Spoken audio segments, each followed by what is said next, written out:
جی السلام علیکم ناظرین، آج ہم بات کریں گے. لوگوں نے مجھ سے ایک سوال کیا کہ جی کائنڈلی یہ بتائیں کہ آپ جو کالا جادو کے بارے میں بتاتے ہیں کہ کالا جادو قبرستانوں میں کیا جاتا ہے یا شمشان گھاٹ میں کیا جاتا ہے. اب قبرستان مسلمانوں کا بھی ہو سکتا ہے، عیسائیوں کا بھی ہو سکتا ہے. تو قبرستان میں کالا جادو کرنے کی کیا وجہ ہے؟ اس کو کیوں خاص طور پہ ایک قبرستان کا ذکر آتا ہے کالا جادو میں یا شمشان گھاٹ کا؟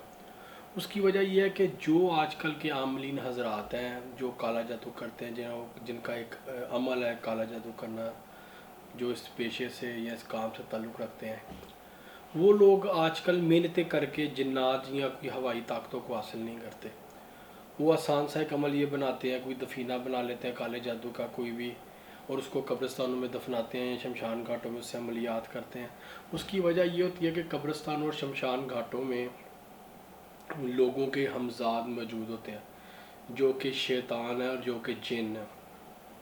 اس وجہ سے ان کالے جادو والے لوگوں کو کوئی زیادہ ایکسٹرا محنت کرنے کی ضرورت نہیں پڑتی.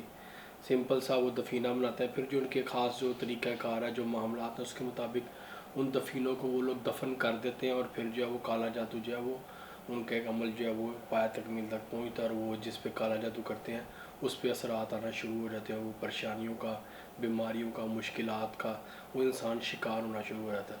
تو یہ خاص وجہ ہے کالا جادو کی قبرستانوں میں کرنے کی کہ کالے جادو والے حضرات محنت نہیں کرتے. ان کے پاس ایک شارٹ کٹ وے ہے قبرستانوں کا اور شمشان گھاٹ کا. امید ہے کہ جو لوگ یہ بات جاننا چاہتے تھے آج ان کو یہ چیز کلیئر ہوگی کہ کالے جادو کا قبرستان اور شمشان گھاٹ سے کیا تعلق ہے. مجھے دعا میں یاد رکھیں، اپنا بہت خیال رکھیں. تھینک یو سو مچ. اللہ حافظ.